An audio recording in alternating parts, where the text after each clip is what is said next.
Hey everyone, I'm Calvin Chu, and you are listening to The Unrelenting Spirit. I'm here today with Zane Allen, who I've had the immense pleasure of working with at Robertson Coaching International. Yes. Hey, how's it going, everybody? Hey, I'm definitely excited and I'm grateful to be on here today, guys. And hopefully, me and Calvin can definitely bring some value on today of what we've definitely been working on. What we're going to talk about today for the last probably 8 months together. So it's pretty intense, and I'm excited.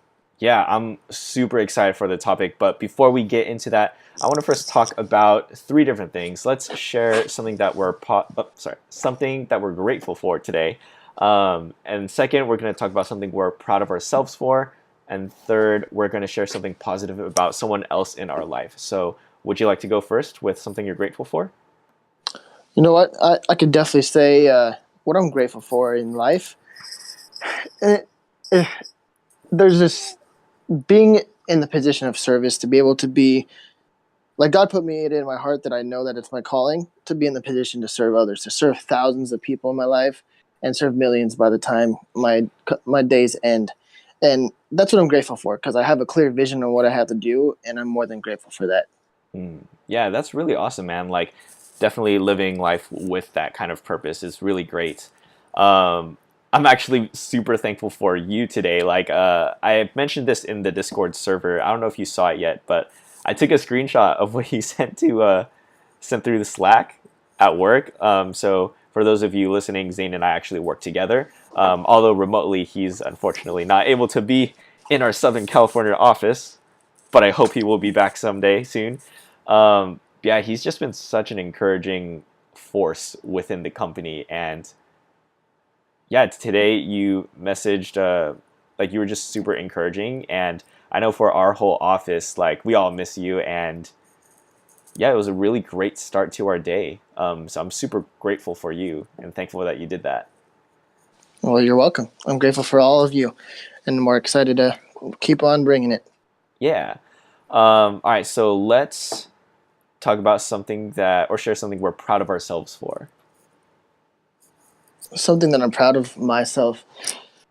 Yeah, that's a big one because I guess that one definitely hit me big this year in the beginning of the year. Something that I'm proud of is noticing that I'm really good at making nonsense stories, and it's really easy, really, really easy, and a lot of people fall into that.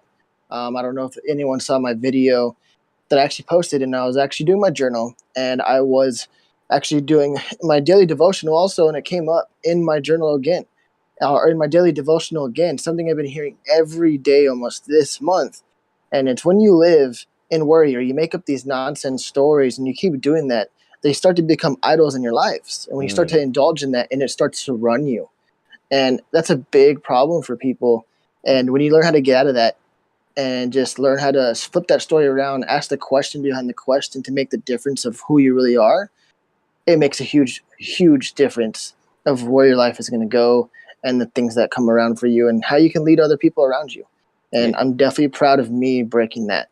hmm Yeah, totally. And like, I mean, I had the privilege of screening the video because you sent it to me first. But it was definitely really encouraging, and you had a really great message. And I'll actually try to see if I can include the link somewhere in this podcast post or wherever I end up posting. I'll try to include that video because it really is some quality stuff.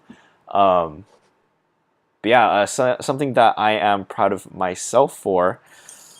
Um, this past week I went on my first evangelism like meal. I don't know what to call it, but basically I went to go spread the gospel because I'm Christian, and it's something that I'm really passionate about, something that I believe in. And I'm proud of myself for like kind of stepping out of my own comfort zone and telling someone about like Christ. um and it was a really great experience, just sharing personal beliefs, understanding where other people come from, and then me personally getting to share what I believe in. Like I was a little bit nervous at first. I don't even know if I seemed like it, but I was definitely nervous. um, but I think the whole experience really helped me to realize that, even if you're doing something out of your comfort zone, that moment in time that you're tackling it is so short. Like I compare it to like jumping out of a helicopter, like when you go parachuting or something. The whole night before and the whole week before, like you're a little bit nervous, you're like working up a sweat, like worried whether or not you should do it. But then once you do it, it's really great and you enjoy the experience. And Hmm. then all of a sudden you're back on Yep, the ground already. Like that's right. pulling a metaphor out of my butt there. I'm proud of myself for that too. Well, that's great. I mean, that's a huge thing to be proud of, and that goes almost like in alignment of what I said too. You make up so much stories, and you work yourself up. You work up all this anxiety, but then out of nowhere, it's like, oh wait, it was this easy. It was this amazing. Wow. Yeah, it's crazy how much time we spend thinking about how difficult something will be and allowing that to like deter us from actually getting stuff done. Hmm. That's right. Yeah. All right. Well, before we go into our main topic, I actually just really want to quickly share something positive about someone in our lives. So I can actually go first for this. So my sister is one of the most caring and compassionate people, and I just wanted to highlight her in this episode because, like, recently, like about 2 weeks ago, I allowed myself to get really frustrated and upset, and she was able to really listen and comfort me and be able to reset my mindset. Um, so that's a really great quality that she has. That's awesome. Well, and that's always good to point out someone, especially someone that's close to you, that can Mm-hmm. make a difference in your life too. Um, I don't have the happiness of saying my brother or sister because I'm the only child. But for me, I guess the person that I'm grateful for. I think it was more of maybe someone that's not in my life very often or not at all. And it's still touching me from weeks before. It was a kid, and really just gave me the outlook on life. And he gave me an outlook on life, and he really showed me like I really want my kids to have an amazing life because when I was younger, I didn't have the greatest life. Mm, Um, my kids tried my parents tried the best, and they never made it sound like they're struggling. But as I got older, I noticed that the things that they were doing were struggling. You know, and I see it in other kids. And I was grateful to be on a field trip actually, and this kid really showed me a chance to be there for him. And mm, because he didn't have his dad at that time, he was actually crying and worrying about his dad because his dad didn't come home, mm, and it really touched my heart. And he really also really put it in front of me like my vision that I have is real, and if I don't do it, I'm doing a disservice to kids like him and to other young adults growing up. mm-hmm. And he really put the light on the fire, if I'm saying it right, for me to go out faster for it and not procrastinate. So he really drove me faster and to go for it even more and more and more than ever before. Mm. Yeah, that's really great. I mean, being able to see things from other people's perspective really, it's really humbling because you realize that, even if you have things difficult, other people have other things going on in their own lives, and you can really learn a lot from understanding where other people are coming from. Right. Yeah. And that actually, I think, is a good segue into today's topic, which is like leadership and more more specifically leading through serving, because I personally believe that you have to have a good understanding of the people that you are leading in order to lead them effectively. Like if you're leading like a group of 100 people, if you can't even list what one of those 100 people's passions are, like pretty sure you're doing something wrong. um, I don't know, that's just my opinion, because I think leading a group, you have to really have connections with everyone and have really clear alignment for everyone to work cohesively. Exactly, because and that's a big disconnect between leaders is they don't know who their people are, Mm, and they just want to lead. They let the power control them, and they don't want to see who the people they work with are. They don't know who they are. They don't know what they want. They don't know what their why is. They don't understand what they're looking to do. hmm And I feel like that's a huge challenge, and you really have to understand that really deeply of the people you're going to lead, um, and to service them more. Because once if you know those things, you can serve them to an extent where it's an amazing place, and they will help you get to your mountain even faster as long Mhm. as you're the one pulling them up all the time. Yeah, definitely. I feel like there's a huge disconnect between what a lot of people think leadership is versus what it should be. But I mean, even if you look at like Apple, for example, Steve Jobs, I think he was like notorious for like being mean to his staff. I haven't personally like read up on this, but this is just what I hear from others. But like you think of leaders in the world of business, especially, and a lot of the time you just think of people like right at the top, kind of like shout telling everyone else below them what to do. Mm. But as societies progress, like we know that's not very effective. If anything, it's the leaders who work alongside with the people they're leading who are able to lead really strong teams. Exactly. Um, and I can definitely, piggyback on that part is the leaders who don't succeed in that area are people who tell people to go things that they'll never do. Mm. I don't see myself ever telling anyone that I work with or anyone that I want to lead to go do something that I would never do myself.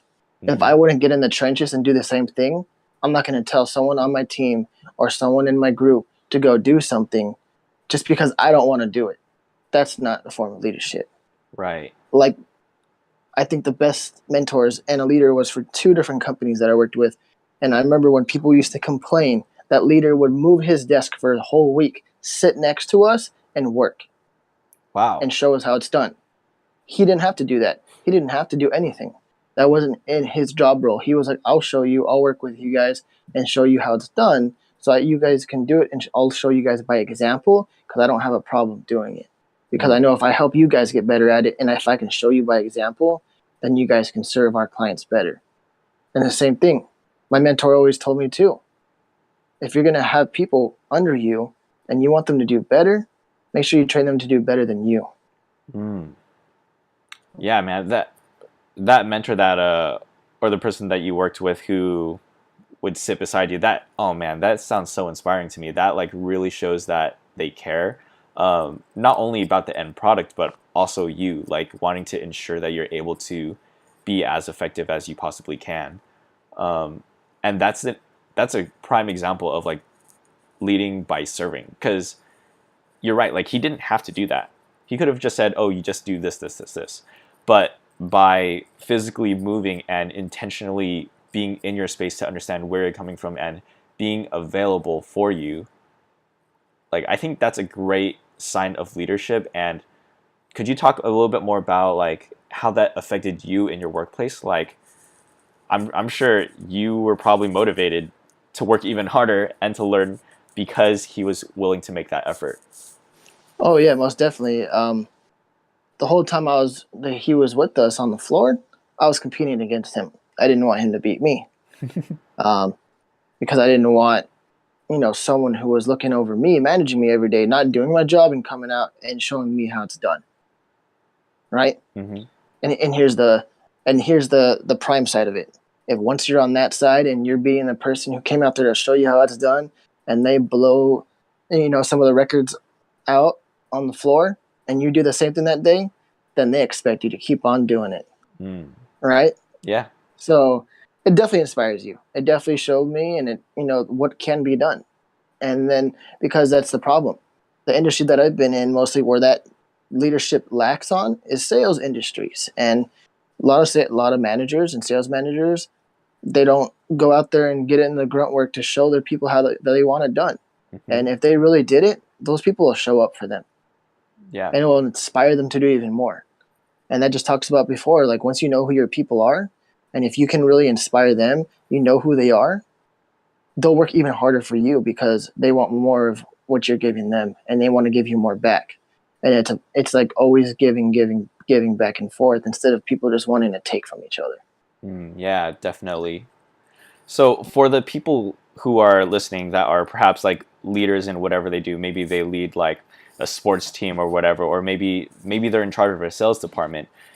How do you think they can be more effective as a leader through serving? Like what do you think that could look like? Because obviously there's plenty of ways that you could go about it, but at least from your perspective, what is something that they could do to do that? I think an effective way for to make any team in any industry thrive is just like we've been saying, of knowing who they are and knowing their strengths and their weaknesses and pointing the people in the right route of who they are, instead of putting people in positions where and giving them a place where they're weak in that area, but put them in a place where they're stronger. And as they're building up the place where they're weak, they're thriving in their strengths. They're Mm, getting better and better at that.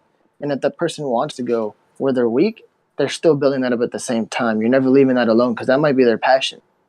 That could become the best thing at, but they still need to build and work on that before they can become that person. So mm, just making sure you're always honing on those people's strengths, and then instead of throwing people, you know, in front of a crowd or in front of, you know, a game and then expecting them to perform on that just because that's something that you think they might be able to do, but don't put someone there if you're not sure they're going to mm, show up and be able to do it. mm-hmm. Yeah, that's definitely a really excellent point. So, what are some ways that you've personally applied some of this in your life?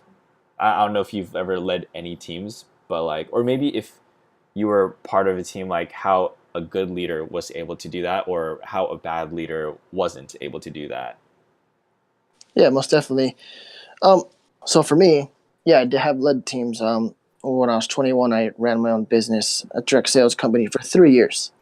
Um, so leading sales teams, and being able to show them how it's done, taking them out. And I used to go and I would be in the office most of the time, but that would be once in a while. They wanted me to go and I'll be open to go on the field, and I would be able to point to them and find out what their strengths and their weaknesses are. I would point to them, you know what, you're really great at talking to certain kind of people. You need to work with these people more. You know how to connect. And then I'd find other people, you know what, that's definitely not you. Let's not take that route because you're going to struggle and you're going to get in your head even more.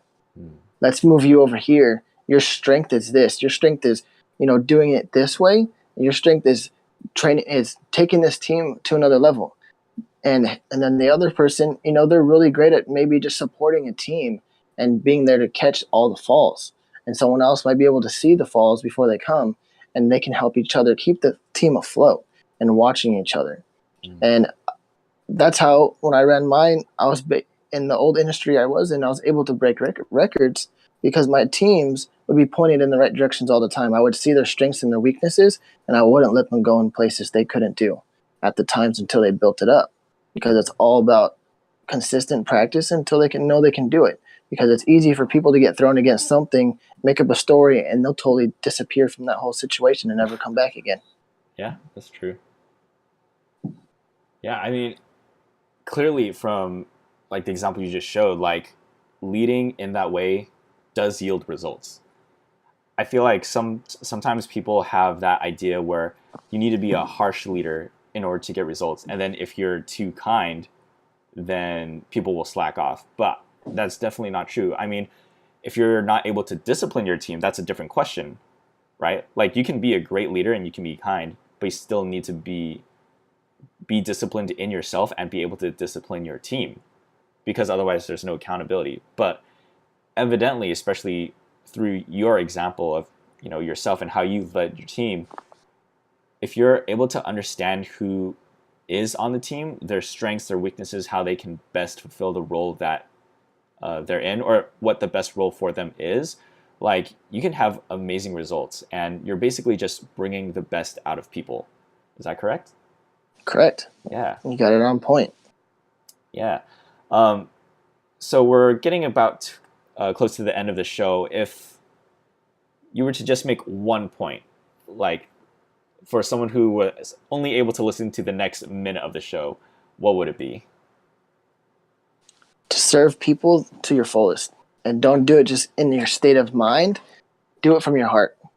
If you do it because you care, and you do it with love, and you do it because you know it matters, because you know serving people for the reason, serving by leading people because you want to love them and show them that there's something better out there, and you want to be part of that big change in their life, that big influence. And as I call it for myself, I want to intensely influence Mm, from my heart. mm. I don't want to impress. I want to influence so people can change their lives. Dude, that's really great. Well, thanks so much for being on the show today, Zane. I love you. I love having you here. I love working with you. Where can people find you? People can find me on Facebook at Zane Allen, and they can also find me on Facebook at RCI Zane Allen. You can find me on Instagram at It's Zane Allen. You can find me on Twitter on It's Zane Allen. Perfect. Well, thanks so much for being here today. Everyone listening, I'm your host, Calvin Chu, the Unrelenting Spirit. You can find me on Instagram, Facebook, and YouTube just by searching Choose Life. That's CHUSLIFE, or just by searching Calvin Chu. I'm pretty sure I'm like 95% sure I pop up. But if you search Choose Life, you'll most likely find me. Yeah, thanks everyone for listening. You'll find them somewhere. Yeah, somewhere. All right, take care, everyone, and remember to live a life worth telling.